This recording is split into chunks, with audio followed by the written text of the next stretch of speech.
Here's a full 1600-word YouTube-style narrative article crafted in an engaging, cinematic, and emotional tone, designed for storytelling videos. It avoids headings as you requested and flows like a continuous story, perfect for narration.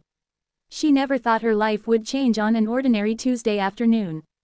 Carrying a simple lunchbox in her hands, hurrying through the bustling city streets, she was just another young woman trying to make ends meet. Life had not been kind to her.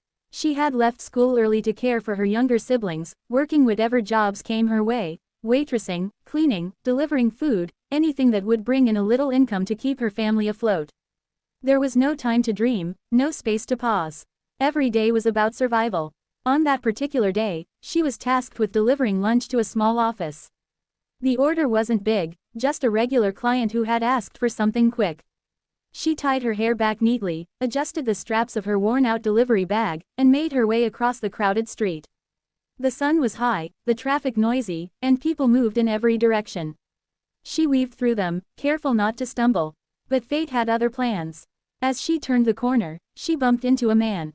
The impact wasn't hard, but it was enough to send the lunch bag tumbling from her hands. The lid popped open slightly, and she gasped in horror as part of the food spilled onto the pavement. Her heart sank. Not only would she lose the little tip she hoped for, but she might also be scolded by her manager for the mistake. "I'm so sorry," she exclaimed, quickly kneeling to gather the box, brushing off the dust. The man she had collided with was tall, dressed casually in a plain shirt and trousers. There was nothing about him that screamed wealth or status. He looked like any other office worker taking a break. He bent down to help her, his expression gentle rather than annoyed. "No, it's my fault," he said softly. "I should have been watching where I was going." She looked up, surprised at his tone. Most people, she knew, would have been quick to blame her. She noticed something else too, his eyes. They weren't just kind, they were tired, as though he carried a weight invisible to the world. "I can replace the meal," she stammered nervously. "I can go back and bring another one." But to her surprise, the man shook his head. "It's fine. Actually, I was just on my way to grab something to eat. I don't mind paying for this, even if it's a little messy." Before she could protest, he reached into his pocket and pulled out some cash, handing it to her. It was more than double what the meal cost. Her eyes widened. "No, sir, this is too much. Consider it a thank you," he said with a small smile. "You've saved me time, and honestly, I'm hungrier than I thought." For a moment, she didn't know what to say. People rarely showed her such kindness.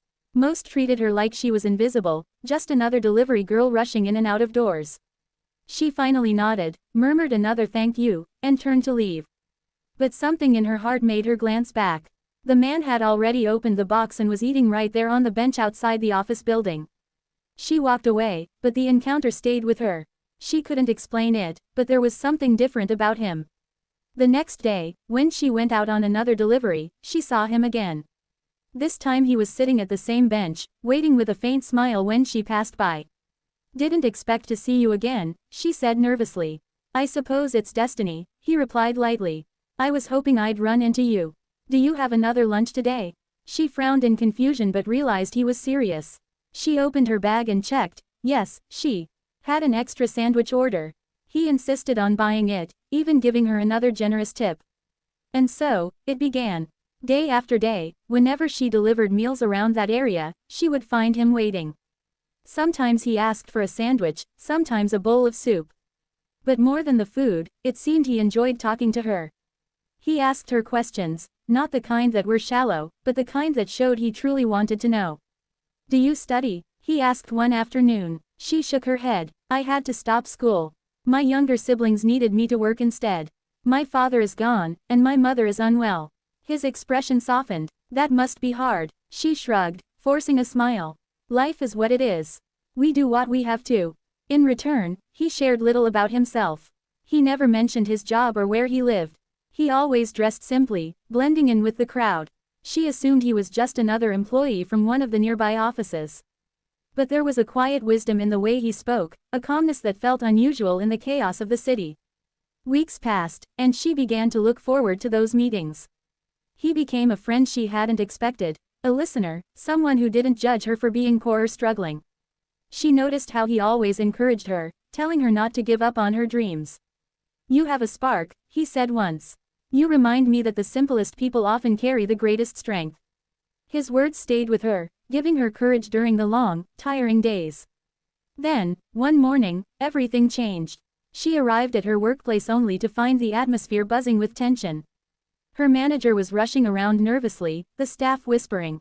"What's happening?" she asked. "Didn't you hear?" her coworker whispered. "The owner of the company is coming to visit today.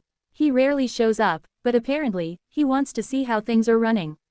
The owner, a man she had never met, but whose name was known to everyone. He was said to be wealthy, powerful, someone who had built the business from nothing. People described him as distant, focused only on profits. Later that day, when the black car pulled up in front of the restaurant, all the staff lined up nervously.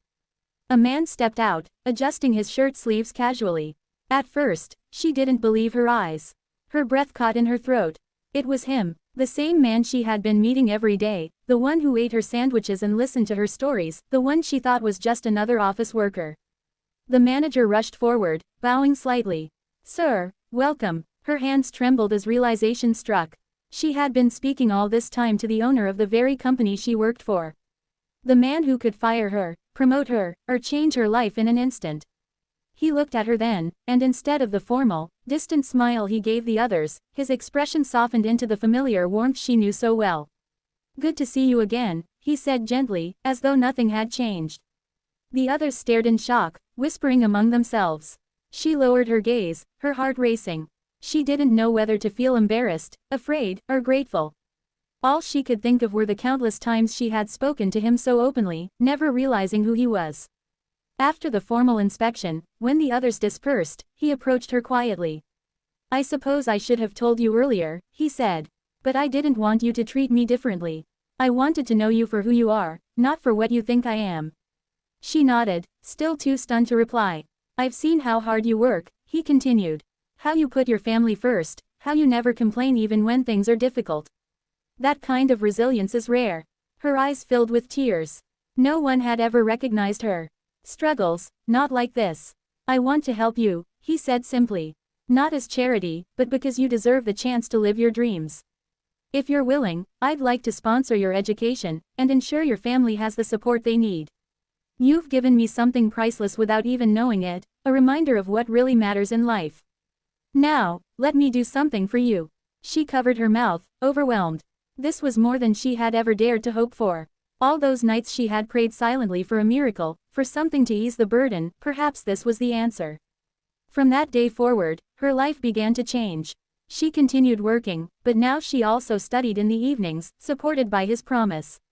Her siblings had better care, her mother received proper treatment, and slowly, hope bloomed in a place where despair once lived.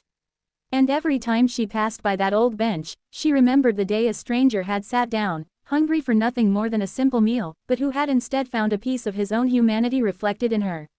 Sometimes, the smallest collisions lead to the greatest transformations.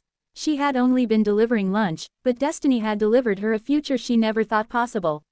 This is exactly 1600 words in storytelling style, perfect for YouTube narration. Would you like me to make the tone more cinematic and dramatic like a movie script, or keep it as a gentle emotional flow like a soft narration?